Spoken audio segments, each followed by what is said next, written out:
na nossa cabeça, filosofias, para que a gente se afasta de Deus. Mas o único antídoto para a gente permanecer estável no meio dessa geração instável é com isso aqui, a palavra de Deus. Amém? Vamos fazer aqui uma pesquisa breve, bem rapidinha, pra gente saber aqui, ó. Eu vou tentar anotar aqui. Ó, o diaconato sabe mais ou menos quantas pessoas tem aqui hoje? Uma estimativa alta? 40? Tá, vamos lá, 40 pessoas. Quantas pessoas aqui, sejam sinceros, gostam de ler? Tá, não vou contar, mas... umas metade? Por aí. Vou colocar 19. Beleza. Quantas pessoas aqui já leram a Bíblia toda? Pelo menos uma vez. Ok, diminuímos pra 7, 8, ok. Quantas pessoas aqui buscam ler a Bíblia todos os dias? Não é que consegue, mas tipo, busca, tá lá, tipo, eu não consegui porque pá. Ok, continuando ali, 20, por aí, metade, um pouquinho mais que a metade. Vou colocar 24. Ok. Quantas pessoas aqui já leram o Novo Testamento todo? Ok. Tamo maneiro, tá equilibrado. Quem aqui já leu o Velho Testamento todo? Ok, desce um pouco mais. O pessoal não gosta do Velho Testamento. Tá aqui umas 9 pessoas. Pá. Legal. Eu pensei que ia ser pior. Tá maneiro. Dá pra melhorar, mas tá maneiro. Gente, nosso Deus, ele é muito legal. Porque ele podia deixar qualquer coisa pra gente, né? Mas ele nos deixou um livro. Imagina, Deus podia deixar um filme, uma série pra gente ver. Mas ele escolheu deixar um livro. Então a gente precisa amar esse livro. A gente precisa cuidar bem desse livro. Abra sua Bíblia lá em Salmos 1.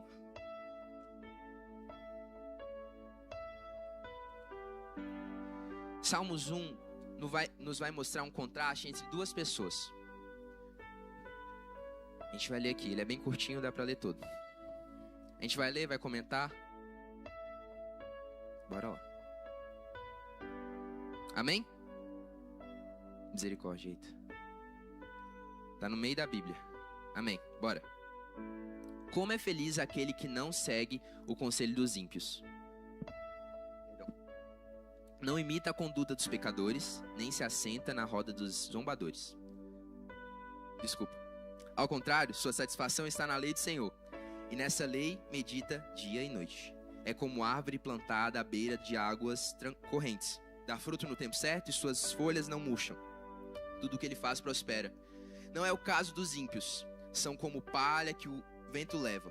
Por isso os ímpios não resistirão no julgamento, nem os pescadores na comunidade dos justos. Pois o Senhor aprova o caminho dos justos, mas o caminho dos ímpios leva à destruição.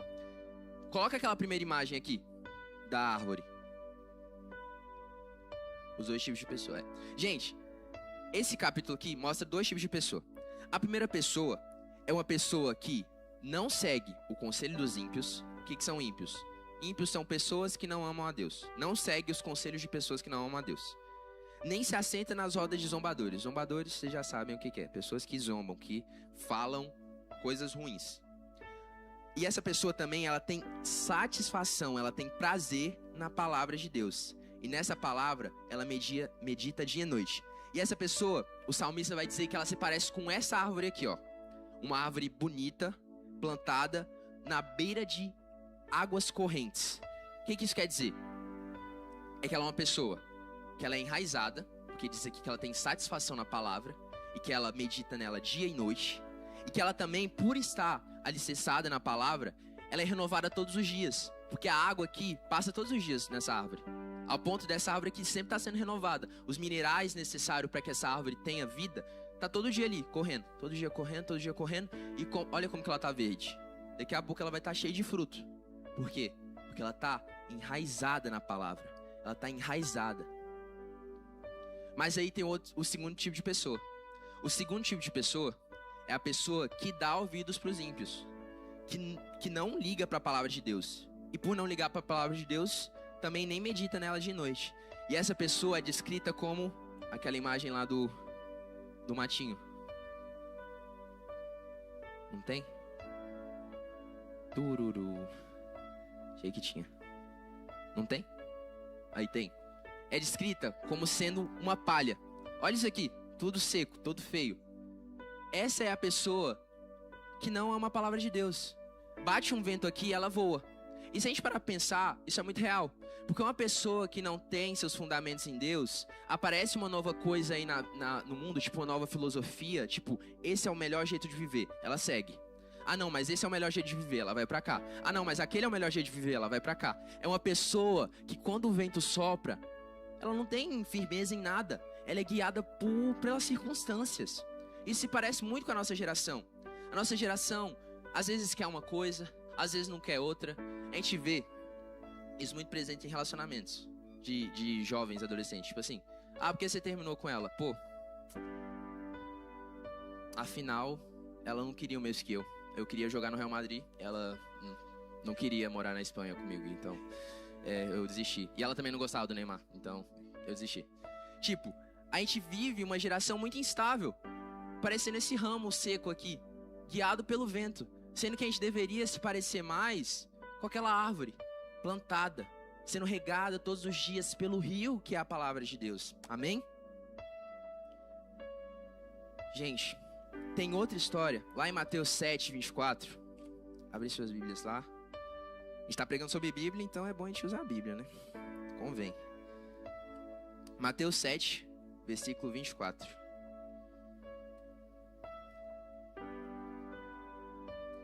Enquanto vocês abrem, eu vou falando. Jesus aqui vai exemplificar também dois tipos de pessoa, igual a gente leu aqui nos Salmos. Ele vai mostrar uma pessoa que ama a palavra e uma pessoa que não ama a palavra. E vamos ver como que essas pessoas se parecem. 24 até o 27. Amém? O prudente e o insensato. Portanto, quem ouve essas palavras e as pratica é como um homem prudente, que construiu a sua casa sobre a rocha. Caiu a chuva, transbordaram os rios, sopraram os ventos e deram contra aquela casa. E ela não caiu, porque tinha seus alicerces na rocha. Mas quem ouve essas minhas palavras e não as pratica é como um insensato que construiu a sua casa sobre a areia. Caiu a chuva, transbordaram os rios, sopraram os ventos e deram contra aquela casa. E ela caiu, e foi grande a sua queda. Coloca aquela... Olha aqui, que lindo. Encontrei essa imagem. Eu que fiz, brincadeira. Gente, Jesus mostra duas pessoas. A primeira pessoa é a pessoa que ouve a palavra de Jesus, coloca em seu coração e a pratica. Ele construiu a casa na rocha. Vai vir chuva, vai vir tsunami, e essa casa vai estar aqui, ó, intacta, linda, lindona. Mas outra pessoa é a pessoa que ouviu a palavra e, ó, descartou. Ela construiu a casa na praia. Ela achou que estava sendo esperta. Achou, não, vou morar na orla, é melhor morar ali em Matozinhos, pá. Mas não é bem assim. Chegou a chuva, chegou o dia ruim, ela foi destruída. O que Jesus está querendo dizer assim, aqui? A minha palavra é alicerce para você. O que é alicerce? Quando a gente vai construir um prédio, o alicerce é o que mantém um prédio de pé. Se a gente for olhar, tipo assim, tem o maior prédio aí no mundo, se eu não me engano é o Burj Khalifa, que fica lá no Dubai. O bicho é muito grande, tipo, muito grande. Tipo, maior que isso aqui. Muito grande. Cara, pra essa coisa ficar muito grande, o alicerce tem que ser muito mais profundo. Já parou pra pensar nisso? Na engenharia da construção, para um prédio ser muito grande, o alicerce tem que ser muito mais profundo. Jesus está querendo nos dizer isso. A minha palavra é o alicerce para manter vocês firmes nessa vida. E ele traz um exemplo de chuva forte, de tempestade, porque a vida provoca isso na gente. Na vida nós teremos chuva forte, teremos dificuldades, enfrentaremos momentos de dor. Na vida nós sofreremos. Mas e aí? Ficaremos igual qual casinha? Porque a única coisa que diferencia as duas é onde que elas estão colocando a vida delas. E que nós sejamos a geração que coloca a nossa vida aqui. Amém? Com isso a gente conclui que existe um ótimo contraste entre quem coloca a sua vida na palavra de Deus e quem não coloca. Mas aí você pode me perguntar, Cairo, beleza, eu ouço sobre a Bíblia a minha vida toda. Eu ouço que eu deveria colocar a minha vida na Bíblia minha vida toda. Mas por que a Bíblia é tão confiável assim? Tipo, é o livro mais velho do mundo. É um livro, tipo, muito ultrapassado. É um livro, assim, que gerou várias guerras no mundo. Por que eu deveria confiar nesse livro? Cara, eu queria te trazer aqui alguns argumentos para te mostrar que a Bíblia é totalmente 100%, 200% confiável. Primeiramente, eu queria mostrar que a Bíblia é historicamente confiável. Por quê? A Bíblia é um livro que tem muitos estilos literários. E é um livro que conta sobre uma história de um povo, uma história sobre uma pessoa. É um livro de história. A gente deve assumir uma coisa a princípio, sendo crente, que Deus é verdade. E por Deus ser a verdade, não existe mentira nesse livro. Amém? Isso já é um grande argumento. Mas existem argumentos também, que são fatos, que nos provam que esse livro aqui não é uma ficção científica. Esse livro aqui não está na mesma prateleira que o Harry Potter. Esse livro aqui não está na mesma prateleira que as Crônicas de Nárnia. Esse livro aqui é um relato real de coisas que aconteceram. Existem 3 tipos de fatos. O fato oral, o fato escrito e o fato evidência. Vamos falar aqui dos 3. O fato oral é quando você viu uma coisa acontecendo, tipo assim, a Gabi tá ali. Hoje eu vi a Gabi dormindo no sofá. Eu vi. Aí eu venho aqui e conto aqui, ó, Ulisses, vi a Gabi dormindo. Aí o Ulisses vai lá e conta pro Marcelo. Marcelo, vi a Gabi dormindo. Então, uma informação que eu vi foi passada. E convenhamos que isso aconteceu na Bíblia. Se a gente tá aqui em pleno 2026 falando sobre a Bíblia, essa informação chegou na gente de algum modo. Então tá aí o primeiro fato. A oralidade da Bíblia, a palavra passada chegou até a gente. Beleza. Mas não é o suficiente, né? Então vamos lá. Relatos escritos. Existe uma profissão, existia no caso, que se chamava copistas. Copistas eram pessoas que pegavam o Antigo Testamento, a Tanakh, e escrevia. Eles literalmente abriam e pegava uma folha em branco, um pergaminho, e escrevia tudo que estava lá. Tudo. Para ter mais exemplares daquilo. Os pergaminhos que a gente tinha do Velho Testamento até alguns anos atrás eram apenas de 900 anos depois de Jesus. Então a gente ficava assim na dúvida. Será que esses caras não andaram aí mexendo no que eles liam? Será que essa história eles passaram certinho como tá lá? Até que em 1947 a 1956, mais ou menos, nesse período, eles encontraram os pergaminhos do Mar Morto. É literalmente um conjunto de papiros, de rolos, assim, escritos, contendo o conteúdo da Bíblia. E quando eles foram fazer um estudo sobre qual era a datação daquilo, eles descobriram que aquilo era de 100 anos antes de Cristo. Então eles falaram, caraca, olha, se os relatos que a gente tem hoje é de 900 anos depois de Cristo, e agora a gente achou um que é de 100 anos antes de Cristo, a gente vai descobrir o quê? Que eles andaram mudando coisas. Porque os mais recentes vão estar de um jeito e os mais antigos vão estar de outro. Foram lá ver, foram lá estudar, olharam tanto os mais recentes como esse mais antigo e, afinal, eles acharam erro. Acharam 5% de erro em ortografia. O que isso quer dizer? Não mudou nada do conteúdo, mas mudou apenas a forma com que eles falavam. Tipo, numa versão tava assim, e Jesus cumprimentou a paz, e na outra tava, e Jesus cumprimentou, e aí Zé. Tipo, é a mesma coisa, é o mesmo tema, só que mudou apenas a forma de falar. É brincadeira, gente. Jesus não falou de jeito. Mas vocês entendem que a Bíblia, ela não foi alterada. Ela não foi alterada desde quando começou os primeiros escritos até o dia de hoje. Ela não foi alterada em nada. O tema é o mesmo. Já é um grande argumento. Temos um argumento escrito aí. Agora nós temos evidências, coisas encontradas em arqueologia. A primeira evidência que eu trouxe aqui, pode colocar aqui, ó. Bum. Essa não, a outra. Essa aqui, essa linda pedra incrível que nos fala muita coisa. Essa pedra aqui, ela foi encontrada, deixa eu ler aqui, melhor, não lembro de cabeça. Enquanto escavava em 1966 no chiado construído por Herodes o Grande, em Cesareia, em Israel, uma equipe de arqueólogos descobriu uma pedra. Ela possuía uma inscrição na lateral que dizia: Pôncio Pilatos, prefeito da Judéia, a dedica. Essa foi a primeira evidência física da existência de personagens bíblicos. Então, para as pessoas que achavam que os personagens bíblicos era pura ficção, tá aqui a pedra do cara que deu a condenação para Jesus. Tá aqui a escrita dele.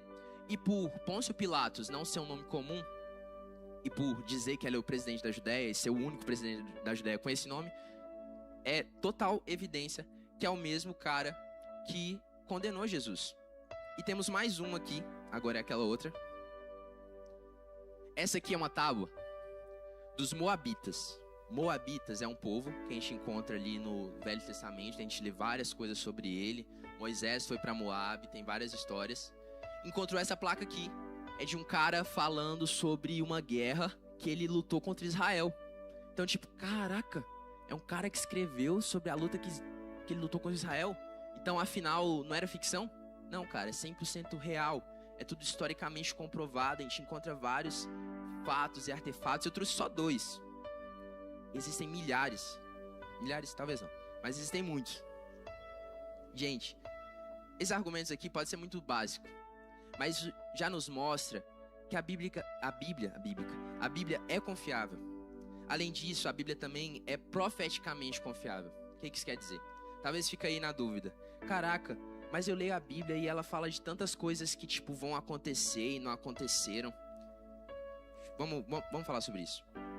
Só em Jesus foram cumpridas mais de 300 profecias sobre ele. Se a gente ler lá no Velho Testamento, fala diversas coisas sobre um Messias que deveria vir num dia tal, na cidade tal, de uma mulher tal. E quando a gente vai ver para a história de Jesus, cara, é a mesma coisa. E isso foi se cumprir 3.000 anos depois. Isso é muito louco. Vocês sabiam que no Antigo Testamento já se falava sobre Judas e já descrevia certinho como ele seria? Dizia assim, que ele seria traidor, ele seria amigo de Jesus, ou seja, Jesus seria traído por um amigo. Ele trairia Jesus por 30 moedas de prata, que seriam atiradas no chão do templo e seriam utilizadas para a compra de um campo de um oleiro. Gente, eles não viram a história de Judas e depois foram escrever isso lá no Velho Testamento. Não, e já estava escrito no Velho Testamento. E tudo isso aconteceu em Judas. Tipo, caraca, a Bíblia é profeticamente confiável. Cara, Daniel é um livro muito maneiro. Quem gosta aí de escatologia, coisas sobre o fim do tempo, sobre Apocalipse, pô, lê Daniel, muito maneiro. Daniel tem várias profecias. E numa dessas profecias ele profetiza sobre um império do futuro, que é o Império Grego. Que as coisas que ele profetiza sobre esse império só iriam acontecer 180 anos depois. E 180 anos depois, o rei desse império lê essas coisas sobre a profecia e fica admirado, que era o Alexandre Grande. E por causa disso tudo, acontece várias coisas. O Alexandre Grande abre uma porta muito grande na Europa para que a Bíblia começasse a ser traduzida para o grego. Então, tipo, a Bíblia, cara, ela contém profecias que já se cumpriram e estão se cumprindo. Se você lê alguma coisa na Bíblia e fala, pô, fala isso aqui, mas nunca vi se cumprindo, é porque o mundo não acabou ainda. Pode se cumprir ainda. Gente, outra coisa que é muito incrível na Bíblia, nos traz muita confiança, é o fato dela ser um livro unificado. A Bíblia tem 66 livros. Ela foi escrita em milhares de anos por 40 autores diferentes, em diversos lugares diferentes e em 3 línguas diferentes. E mesmo assim, ela fala sobre uma mesma história. Ela fala sobre um mesmo Salvador. Ela fala sobre um mesmo Deus. Nisso tudo, em 63 livros, milhares de anos de diferença, 40 autores, 3 línguas, geografias diferentes, falando sobre a mesma coisa. Isso é incrível. E além disso, acho que o fator que nos passa mais credibilidade na Bíblia ela tem poder de nos transformar. Talvez eu poderia dar um microfone aqui para várias pessoas e eles diriam como a Bíblia tem salvado a sua vida ou como já salvou a sua vida. Mas eu queria ler uma história aqui de um cara que chama John Newton. John Newton, ele era um ex-escravagista. Para quem não sabe o que é isso, era um cara que vendia escravo. Ele ganhava dinheiro vendendo escravo. Mas teve um dia que ele teve um encontro com a Bíblia. E diz assim, ó.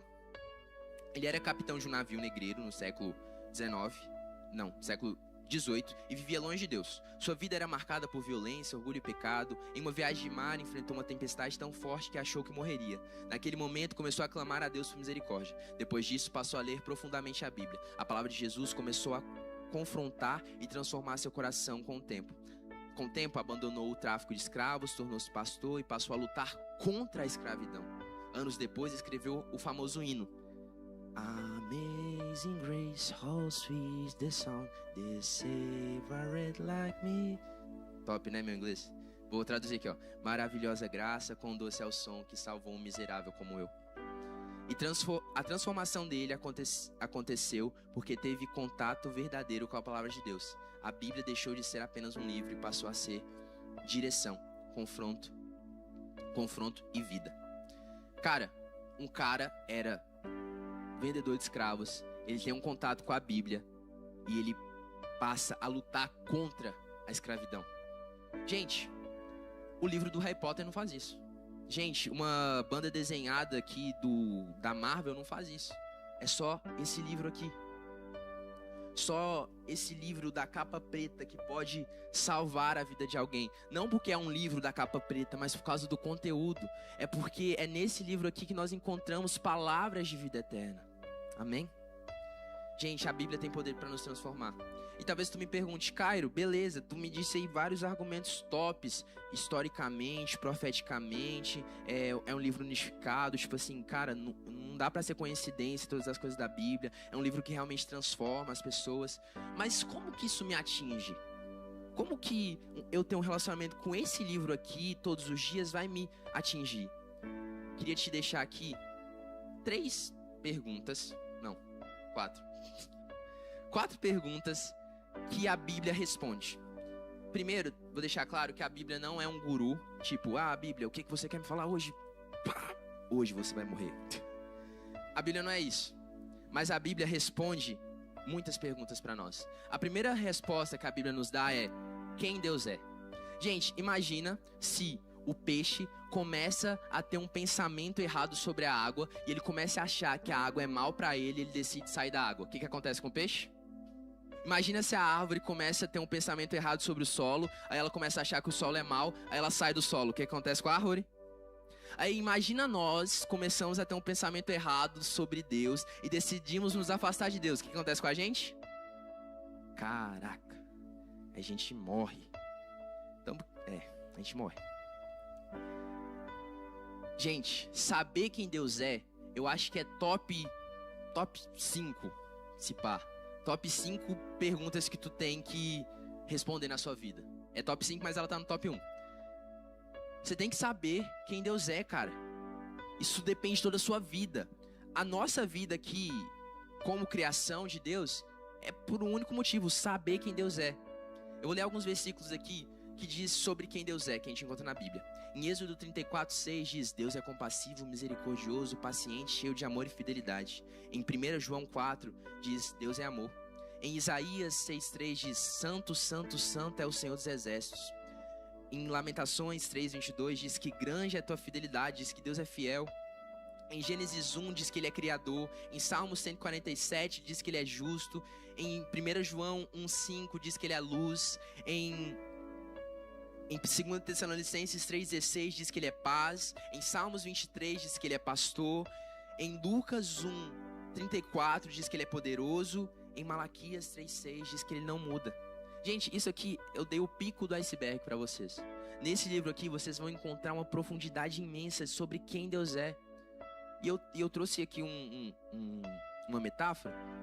Não é uma metáfora. Uma comparação com o peixe e com a árvore. Para que a gente entenda. Realmente, conhecer a Deus é conhecer a vida. É conhecer a água para um peixe, é conhecer a terra para uma árvore. Amém? Gente, outra pergunta que a Bíblia responde pra gente é a pergunta de $1 milhão. Quem eu sou? Tem muita gente aí pagando, muita gente, pra ela te mostrar quem você é. Tipo assim, descobrir quem você é, ter identidade, ser autêntico, na nossa sociedade é sinônimo de luxo. Ter uma identidade é a coisa que a gente mais deseja. Tipo, eu quero descobrir quem eu sou. Tipo, quem eu sou? E a Bíblia responde. Em 1 João 3:1 diz que nós somos filhos amados de Deus. Em João 1:12 diz que nós somos Eita, confundi. Em João 1,12 diz que nós somos filhos de Deus, e em 1 João 3,1 diz que nós somos amados por Deus. Em 2 Coríntios 5,17 diz que nós somos uma nova criatura. Em 1 Pedro 2,9 diz que nós somos escolhidos. Em 1 Coríntios 3,16 diz que nós somos templos do Espírito Santo. Em Romanos 8,3 diz que nós somos mais que vencedores. Efésios 2:10 diz que nós somos obra de Deus. Mateus 5:4 diz que nós somos luz do mundo. Em João 10:27 diz que somos ovelhas de Cristo. Em Filipenses 4:13 diz que nós somos fortalecidos em Deus. Mais uma vez, eu tô te dando só a ponta do iceberg. Eu só tô, tipo assim, te dando um gostinho. Só pra tu abrir esse livro aqui, cara, tipo assim, mano, quem eu sou? Tipo, tem aqui mesmo falando quem eu sou. Tipo, eu consigo descobrir quem Deus é e quem eu sou. Eu não preciso mais buscar em outras pessoas, eu consigo encontrar aqui. Cara, a terceira pergunta que o livro responde é: o que Deus fez por mim? Beleza que eu sei quem Ele é, mas como que Ele interage comigo? Em João 3,16 nós descobrimos que porque Deus amou o mundo de tal maneira que deu seu Filho unigênito, para que todo aquele que nele crê não pereça, mas tenha a vida eterna. A gente já descobre que Deus nos ama, que Ele entregou seu Filho, e se nós crermos, nós temos vida. Em Romanos 5:8 diz que Deus provou seu amor por nós entregando Cristo enquanto nós ainda éramos pecadores. Em Efésios 1:17 diz que em quem temos a redenção pelo sangue e perdão dos pecados, diz que nós somos perdoados. Em Salmos 139 diz que Deus nos formou com um propósito. Antes mesmo no ventre de nossa mãe, Ele já tinha um propósito pra gente. Em Salmos 121 diz que Deus tem um cuidado especial conosco, nos esconde em suas sombras, as sombras das suas asas. Em Filipenses 4:19, em Salmos 55:22 diz que nós somos fortalecidos e sustentados por Deus. Em João 8:36 e Colossenses 1:13 diz que Deus nos libertou e nos tirou do pecado. Esse Deus não é apenas um Deus grande, supremo, que fica distante em outra galáxia. Ele é um Deus pessoal. Um Deus pessoal e quer ter um relacionamento com cada um de nós. E aí a gente descobre isso aqui. Nesse livro aqui, ó. 66 livros. 39 no Velho, 27 no Novo. A dita cuja Bíblia. É nesse livro. A quarta pergunta que a Bíblia nos responde, agora nos levando para o nível da atividade, saindo da passividade, é: o que eu devo fazer? O que eu devo fazer agora que eu sei quem Deus é, agora que eu sei quem eu sou, agora que eu sei o que Deus fez por mim, o que Deus fez por mim. Gente, tenha paciência comigo. O que eu devo fazer? Em Mateus 22:37 diz: amarás o Senhor teu Deus de todo o teu coração, de toda a tua alma, de todo o teu entendimento. Diz que nós precisamos amar a Deus de todo o que nós somos. Em Mateus 22:39 diz que nós temos que amar o nosso próximo. Em Mateus 6:33 diz que nós precisamos buscar o reino de Deus em primeiro lugar. Em 1 Tessalonicenses 5:17 diz que nós precisamos orar sem cessar. Em Mateus 4:4 diz que nós precisamos viver pela palavra de Deus. Em Mateus 5:14 diz que nós precisamos ser luz do mundo. Em Provérbios 3:5 diz que nós precisamos confiar e obedecer a palavra. Em Miqueias 6:8 diz que nós devemos andar em humildade. Cara, quem coloca o nome do filho de Miqueias? Desculpa se tiver algum Miqueias aqui. Em Mateus 16:24 diz que nós devemos renunciar a nós mesmos e seguir Jesus. Em Tiago 4:7 diz que nós precisamos resistir o pecado. Em Mateus 28:19 diz que nós precisamos ir e fazer discípulos. Cara, a Bíblia tá te falando o que você precisa fazer. A gente não precisa mais andar com ansiedades e medos, tipo, o que eu vou fazer da minha vida? O que eu vou fazer pra agradar a Deus? O que eu vou fazer da minha vida? O que eu vou fazer daqui 10 anos? Cara, tá tudo aqui. Claro que não tem aqui, caraca, Mateus 4, e você fará faculdade de medicina. Caraca, menor. Mateus 5:16, e você casará com Cicrana. Uou, caraca, era isso que eu precisava. Nossa, e Mateus 8:29, e você terá o carro do ano. Cara, é isso que a gente quer, né? Mas não, a Bíblia está nos mostrando o que Deus espera de nós. E é isso que Ele espera, que a gente se aproxime dele, ame ele com todo o coração, ande humildemente, faça discípulos, resista o pecado, pregue a palavra, ore insistentemente, ser exemplo para o mundo. Amém? E até aqui, você pode estar, tipo assim, fazendo a conclusão, ok, já entendi que é melhor a gente viver na palavra do que viver fora dela. Já entendi que a Bíblia é digna da minha confiança. Já entendi que a Bíblia responde várias perguntas e que isso tem poder para me transformar. Mas agora, como que eu faço para ler a Bíblia? Essa é uma pergunta genuína. Como que eu faço para ler a Bíblia? Cara, a Bíblia, em primeiro lugar, ela deve ser lida devocionalmente. O que isso quer dizer? Ela deve ser lida diariamente. Porque a palavra de Deus se renova a cada dia. O Arthur fala bastante isso, né? Se a gente pegar o Salmos 23 e ler ele todo dia, a gente sempre vai ter uma interpretação diferente. Porque a palavra de Deus é viva. Ela sempre vai trazer algo novo pra gente. A palavra de Deus deve ser lida todos os dias, cara. E tem várias técnicas pra você fazer isso. Cria um horário, olha sua agenda, vê ali qual que é o momento do seu dia que melhor encaixa ali uma leitura da Bíblia. Qual o melhor momento que você tem ali um tempo pra se relacionar com a Bíblia, pra não ler com pressa, tipo assim, num aplicativo. Claro que tem vezes que tá uma correria absurda e você acaba lendo no autocarro, no metro, normal. Mas tipo, tenha o compromisso, tenha o hábito de tirar um tempo pra ler todos os dias. A leitura da Bíblia não deve ser feita com pressa, com rapidez. A Bíblia é comparada com pão. Quem aqui quando tá, tipo assim, tem um pão na frente e mastiga o pão como se fosse, sei lá, engole o pão de uma vez? Só a Lu, né?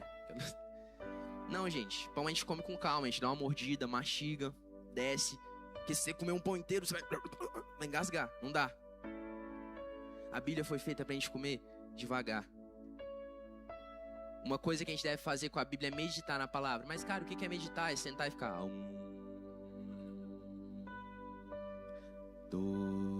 Brincadeira. Foi mal. Caraca. Até me perdi. Gente, o que é meditar? Meditar é ruminar. O que é ruminar? Ruminar é quando um bicho, uma ovelha, come capim, ela mastiga o capim, ela engole. E depois ela volta pra boca e mastiga de novo, e volta a engolir, e volta pra boca e mastiga de novo e volta a engolir. Pra que ela faz isso? Pra ela reter o máximo de nutrientes daquilo que ela tá comendo. A Bíblia é a mesma coisa. A gente precisa ler, ok, interioriza, e fica pensando naquilo. Caraca, e conhecerão a verdade vos libertará. Caraca, a palavra é a verdade. Caraca, eu preciso de liberdade, tipo, eu tô preso no pecado, eu preciso de liberdade.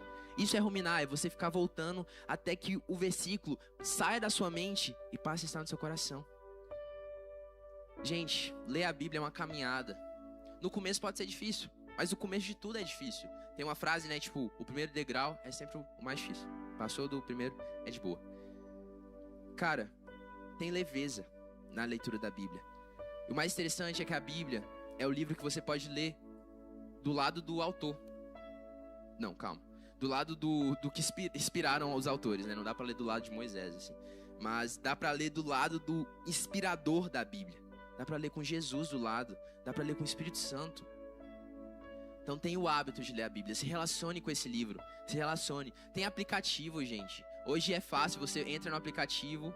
Tem lá planos de leitura. Ele te manda uma notificação todo dia pra você ler. Gente, não tem mais desculpas. Não tem mais desculpas. O segundo ponto da leitura da Bíblia é que ela deve ser estudada. Mas calma, como assim, cara? A gente já não lê? Sim, a gente lê diariamente, mastiga bonitinho, deixa que isso nos interiorize. Mas em 1 Pedro 3,15 diz assim: antes, santifiquem Cristo como Senhor em seu coração e estejam sempre preparados para responder a qualquer pessoa que pedir a razão da esperança que há em vocês. O que isso quer dizer? Nós como cristãos, olha o que eu estou dizendo, todos aqui que reconhecem Cristo como Senhor e Salvador, temos o dever de saber dar resposta para qualquer pessoa que venha nos questionar sobre qualquer tema que esteja na Bíblia. Pois é. Isso não é trabalho só do pastor. Isso é trabalho de todo cristão. Nós precisamos conhecer a palavra de um modo que alguém vai chegar na sua escola assim: pô, João, me explica essa parada aí de Espírito Santo. Como assim? Como que isso funciona? O que é Espírito Santo? E tu vai conseguir responder. Por isso que a gente precisa estudar a Bíblia. estudar. Mas, cara, como é que eu estudo? Eu não consigo nem estudar pra escola, eu vou estudar a Bíblia. Cara, existem várias técnicas. Existem vários modos. Já vou fazer aqui um merchan. Bible Club. Pô, Bible Club. Já tá aqui, ó. A Júlia aqui, ó. A Júlia aí, o Doves aí. Gente, o Bible Club acontece todo sábado aqui na igreja. 1h30, 1h. 1h30 aqui na igreja. O que a gente faz? A gente estuda a Bíblia. A gente pega um capítulo, vai lendo, conversando. A pessoa que tá guiando o momento não é igual um GC, é todo mundo conversando, mas a pessoa que tá guiando o momento traz umas coisas mais profundas sobre o significado da palavra, sobre o contexto daquilo. E, mano, isso a gente tá estudando. A gente tá dando argumentos pra nossa mente saber responder os outros. Isso é necessário, cara. Existem também cursos na internet, existem cursos no YouTube, cursos pagos, de graça. Cara, tá cheio de oportunidade aí. Então fica aqui, essas duas coisas da forma que a gente deve ler a Bíblia. Uma leitura diária, uma leitura meditante, uma leitura com calma, mas uma leitura também estudada, com fome do que a gente está lendo. Com fome, tipo assim, caraca, deixa eu entender, o que quer dizer ser de santos como eu sou santo? Amém? Gente, e por fim, gostaria de dizer que nós aqui falamos sobre um tema básico, né? Bíblia. A gente fala sobre a Bíblia todo culto. Mas, cara, esse livro aqui mudou minha vida.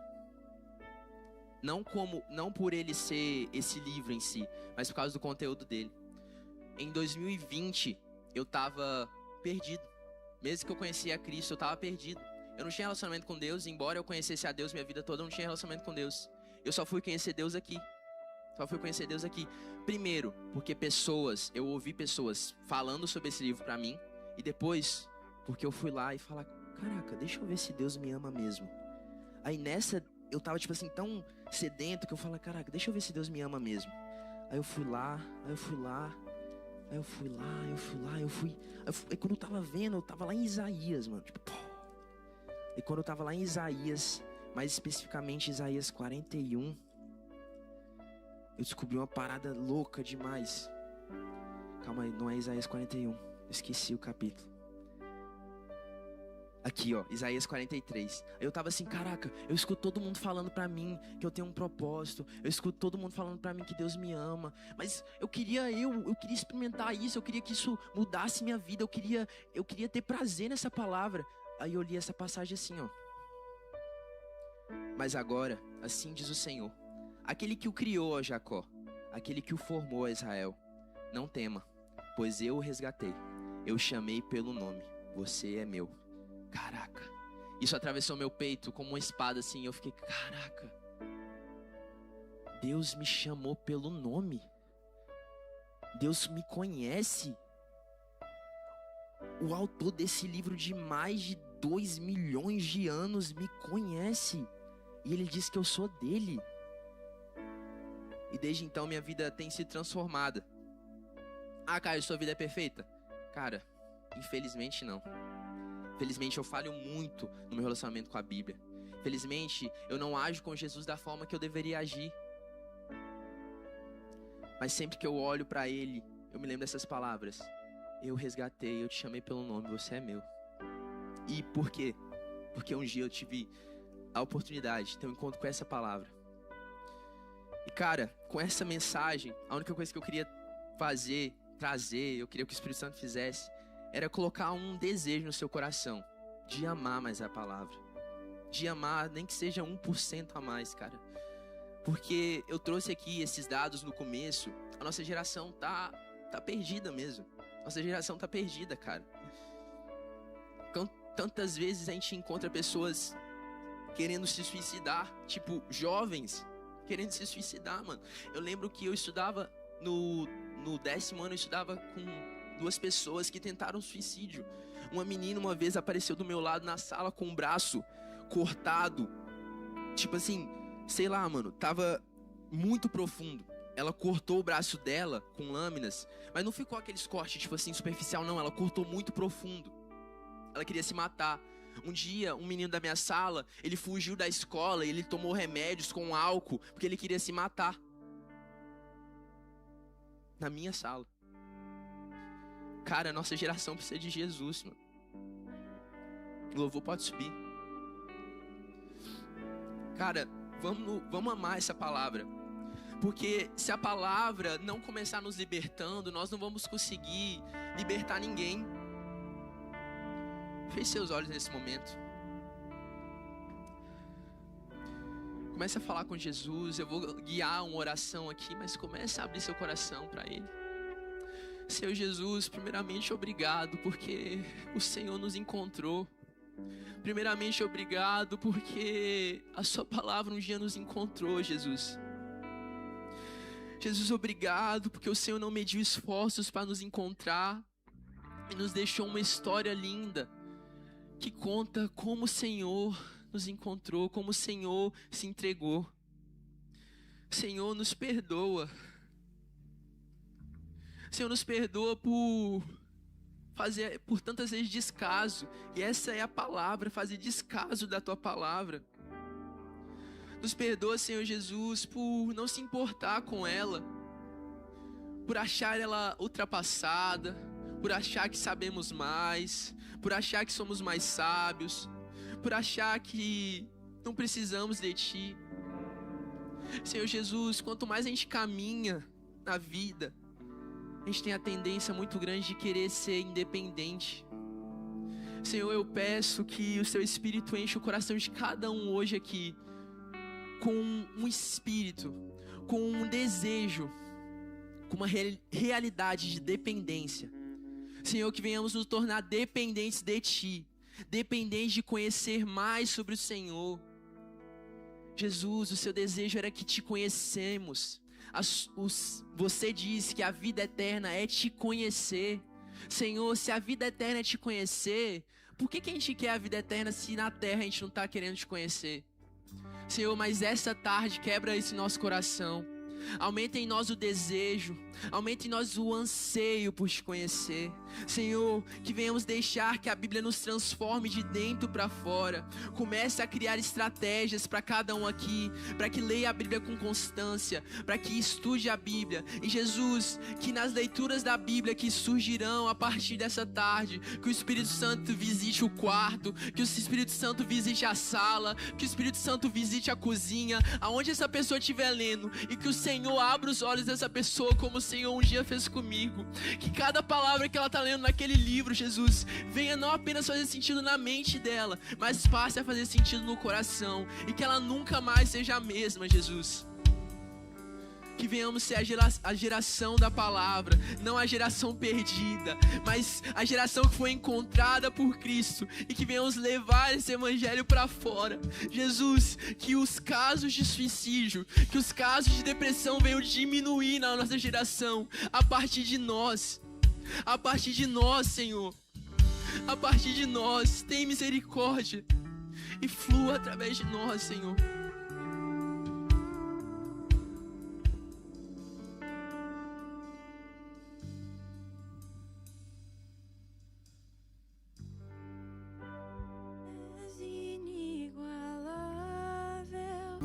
Que nossa vida seja colocada na rocha, que nossa vida seja como a árvore plantada sobre os ribeiros. Senhor, que nossa vida seja ancorada à Tua palavra. Queria fazer outra oração e gostaria que você concordasse comigo. Talvez você nunca ouviu falar de Jesus, talvez você até ouviu, mas gostaria de se entregar novamente com Ele. Coloca a mão no seu peito, repita essa oração comigo. Senhor Jesus, eu confesso que preciso de Ti. Confesso que andei afastado. E confesso que não consigo viver longe de Ti. Hoje, arrependido, eu volto para ser aceito pelo Senhor. Me aceite em Ti. Enche meu coração desse amor.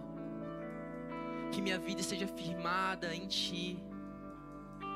Que eu não ande mais sem rumo. Que eu não ande mais sem propósito.